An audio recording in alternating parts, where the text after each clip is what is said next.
Welcome you all and Sahayadevi kitchen. இன்றைக்கி ஈஸியான சிம்பிளான ஒன் பாட் ரெசிபி தான் நான் ரெடி பண்ணியிருக்கேன்.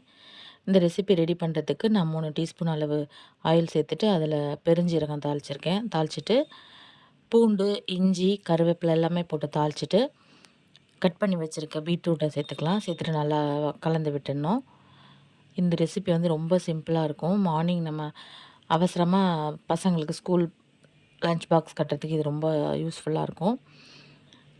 இப்போ இந்த ரெசிபிக்கு தேவையான அளவு உப்பு சேர்த்துக்கலாம். உப்பு சேர்த்துட்டு ஒரு தக்காளி கட் பண்ணி போட்டிருக்கேன். தக்காளி கட் பண்ணி சேர்த்துட்டு கொஞ்சமாக வதக்கி விட்டுடலாம். வதக்கி விட்டுட்டு ஒரு 1/2 டீஸ்பூன் அளவு தனி மிளகாத்தூள் சேர்த்துக்கணும். சேர்த்து நல்லா கலந்து விட்டுடலாம்.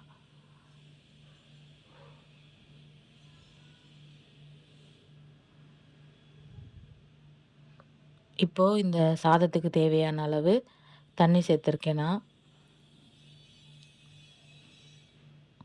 இப்போ தண்ணி நல்லா கொதித்ததும் ஊற வச்ச அரிசியை சேர்த்துட்டு குக்கர் மூடி போட்டுட்டு 3 விசில் விட்டுடலாம். மார்னிங் ஸ்கூல் லஞ்ச் பாக்ஸ் கட்டுறதுக்கு ஒரு ஈஸியான ரெசிபி. சிம்பிளாகவும் இருக்கும், அதே மாதிரி ரொம்ப ஹெல்த்தியான ரெசிபி இது. மைல்டாகவும் இருக்கும். நீங்களும் ட்ரை பண்ணி பாருங்கள். இப்போ இந்த பீட்ரூட் ரைஸ் ரெடி ஆயிடுச்சு.